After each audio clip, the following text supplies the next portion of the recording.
Great to have you back. Thank you. I mean, it's exciting few days just following the Japanese yen. Is there space for authorities to do more?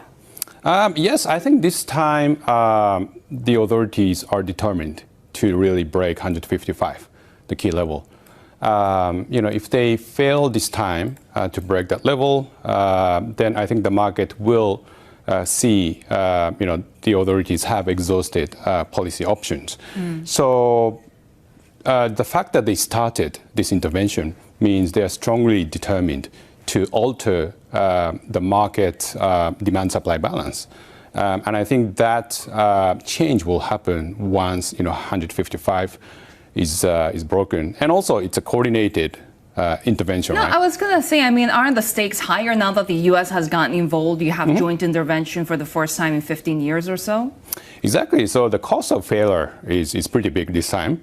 And that's why I think we have to assume they are determined to do whatever it takes to change the market dynamics. And coordinated intervention really removes the hard limit on intervention associated with unilateral intervention, that is the balance of foreign reserves Japan has.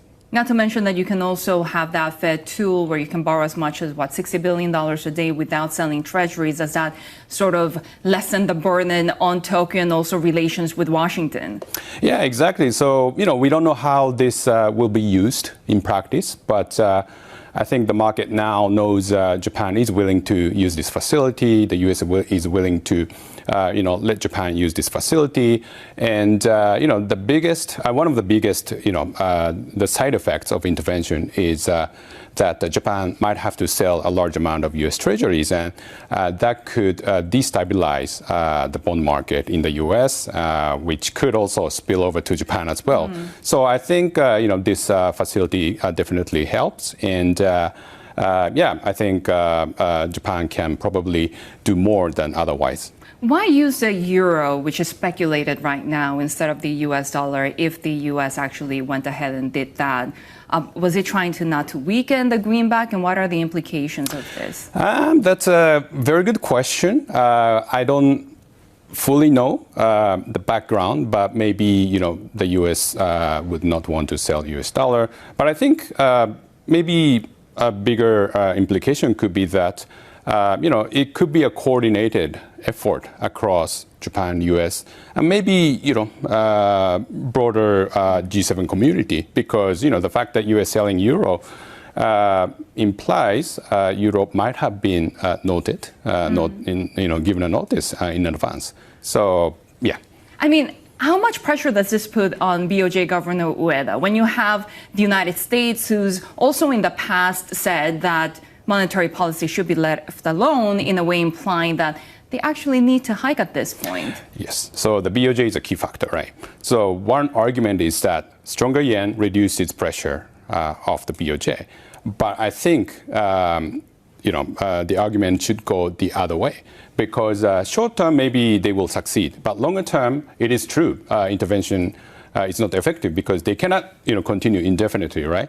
And this is a coordinated effort. When you ask someone to join your project, you have to have a goal. And that goal cannot be just to buy time, right? You have to have a long-term goal and a long-term plan.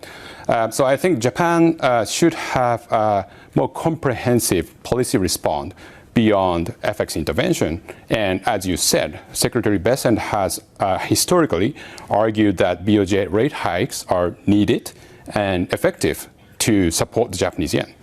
And yet, is that possible to have such coordinated and long-term strategic planning here in Japan when you have an administration like Prime Minister Takaichi's that wants to see expansionary policy? Yeah, so I think that's why longer-term success is much more uncertain than short-term. So here, what they need is faster BOJ rate hikes, maybe more balanced fiscal policy. But again, it's not unilateral action by Japan itself. You have to, you also have this repo facility announcement. So it seems like this whole move has been well prepared.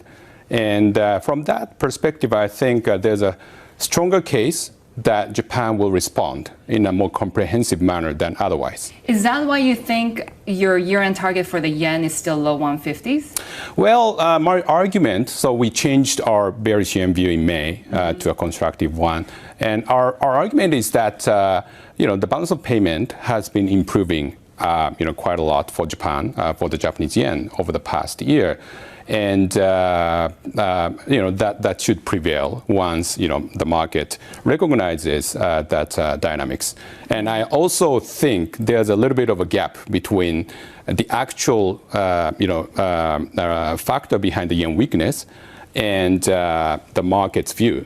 Actually, I think the rise in Japanese equity over the past year and a half has led to a lot of equity-related yen selling hedging by foreign investors. So it's not just policy risks that have driven the yen weakness. Shizuki Yamada, really good to have you with us, Chief Japan FX and Rate Strategist at BofA. And